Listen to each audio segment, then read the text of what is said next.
G'day, I'm Ash. Welcome yourselves back to War Thunder. Oh, man, such fun. And this is the A7E. It's a rank 6 battle rating 10.7 aircraft, which follows after its predecessor, the A7D. It's probably my favourite aircraft, at least at top tier, or was until recently. Anyway, interestingly enough, that this vehicle is basically identical to that of its brother, although it has all the carrier apparatus and the visual modules. You'll probably notice there is an arrestor gear, there is a towing crane on the front for the landing gear, there is also a fuel probe, and there is some other distinct modifications to the vehicle which make it visually distinct from exactly that of its predecessor. This is the naval version, and yes, it still gets those big, beautiful 30mm guns. And I really don't know what else to say here. So, thank you everyone for the recent support on some of the recent videos. I'm not a news channel, although if you really want me to be a news channel, then I suggest you hit that like button because, you know, doing those short 5-minute videos at 2 in the morning isn't exactly ideal when there's a bunch of other things. It does get access to AIM-9Gs, it gets regular 20mm cannon. It is exactly the same in terms of predecessor, with the same bomb loadouts, same Zunis and everything else. I'm not going to go through those, but they do get access to the guided bombs with 208 kilograms and a TNT of 264, which there are two options with. You can get AIM-9Ds or AIM-9Gs, and this is what it looks like on the vehicle when selected. So these are a guided bomb. They work exactly the same as the MiG-27s. You sort of lock onto a target via a scope, and then you click, and basically it drops the bomb. In case you wanted to have a look at what the cockpit looks like, here it is. Nice, delicious looking vehicle. Right there is the scope where you use to aim the guided TV weaponry, and I must say, it's quite interesting. Now, there is a mechanic for you to really enjoy here. I want to show you something. Notice how the suspension is flexing a little bit. They finally added the modular suspension when braking. So let me get into the light a little bit better so you don't have the car shadow. Look at that nose wheel. How it flexes and bounces up and down, responds to input via rudder and a sort of suspension. Yeah, fantastic. They've actually modelled that now. Anyway, let's take off. We have a vehicle directly in front of us here. We're going to lock it by using our lock button. And you'll see missile seeker off, and then it's locked to the target. At this point, you can basically drop the bomb. Press your button, whichever it is, to drop the bomb, and there it goes. It will automatically guide itself and its trajectory towards the target. You can keep flying on or choose another target to bomb, and this is basically what happens, especially when you've got a 10-second fuse delay. That poor Gaz AA is sitting there just accepting his fate. Ready? There we go. And then you continue flying. Now, this aircraft in its entirety feels exactly identical. Same flight model, same damage model. I'm going to take it out into one of the realistic matches. We're going to have a bit of fun burting a bunch of people with the 30mm gun pods. It's probably my favourite loadout, because these things have a lot of ammunition. You've got 2,400 rounds between two guns, and then you've also got your nose-mounted things as well. Plus you also have access to AIM-9Gs, and this one also gets flares. So, while the A7D does also get flares, I just thought that was an interesting note. Anyhow, I like to try and keep my speed as much as possible. I'm looking around for enemies. There's one of the Drakens. These are all AIs. This is the dev server after all.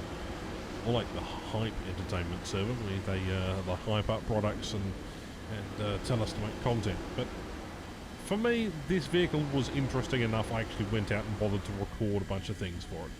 It's not unique in any way, and obviously it's not any of the Israeli stuff, but before those vehicles come to at least the next version of the dev server at some point, well, we have a lot to sort of work on, and hopefully they reverse their change and stance regarding the wages expiry, because they're steadfast. Oh, that missile nearly missed.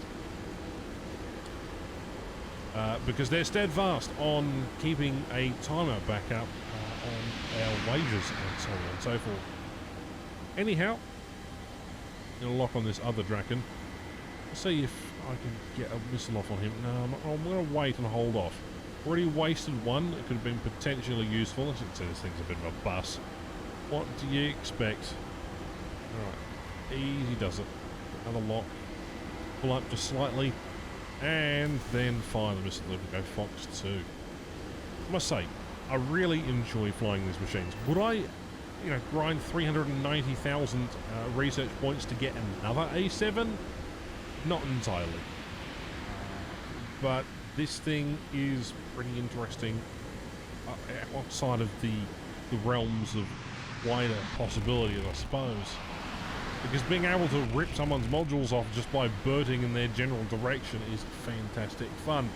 And I can see this being a potential candidate, because if the A10 and Su-25 come to War Thunder at some point in the future, which we've been waiting on for a very long time, those aircraft probably won't be as effective as this one might be. So I can see why they've withheld that and given America another version of the same aircraft. It is kind of disappointing, but then again, copy-paste is the flavour of the month these days, and choosing between whether or not you get a new independent vehicle or you just reuse a model and then, well, reuse a flight model and then obviously change armament loadouts is probably the better way for producing a lot of content. After all, last year we had 293 independent vehicles. I did a tally on Discord recently. And I mean, that's a lot of vehicles. But that's not including the 30 or 32 event vehicles that we had in total the past year. So at this point, who knows? This thing isn't exactly the greatest maneuverability-wise, but I like it nonetheless. I mean, it is what it is. These are a bunch of AIs. I should know how to shoot better, but listen, I've not played jets in a very long time. I have no real reason to, no incentive to. I've got all the aircraft currently available in-game, except for the premiums and some of the rare event vehicles, and I'm utterly distraught that I don't have more vehicles, more aircraft. I must collect them all. It's a bit of an obsession of mine. I like aviation that much that I probably should maybe look at going back into a career where my qualifications actually line up, instead of just being a mismatch of just different things.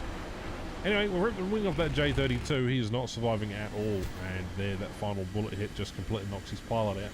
Very proud of that one. Love moments like that. And now it's basically a matter of either getting a lot of speed or going back to get some more ammunition. Who knows? And I'd like to thank everyone for watching this particular video. You've got the general hang of the thing. It's just an A7 with an E at the end instead of a D. Still incredibly fun, incredibly cumbersome aircraft, and I really appreciate you all for watching, liking, and everything else like that, because it is a bit turbulent at home at the moment. I am being threatened with basically getting kicked out, despite having not done anything wrong, all over recent pandemic/family matters. So every support counts, whether you buy the merch through the description, or you support me on Patreon, or you whatever. Everything is greatly appreciated. So yeah, that's the A7E. Hopefully there'll be more content on the way. Thank you very much, everybody. My name is Ash. I'll catch you in the next one. Bye-bye.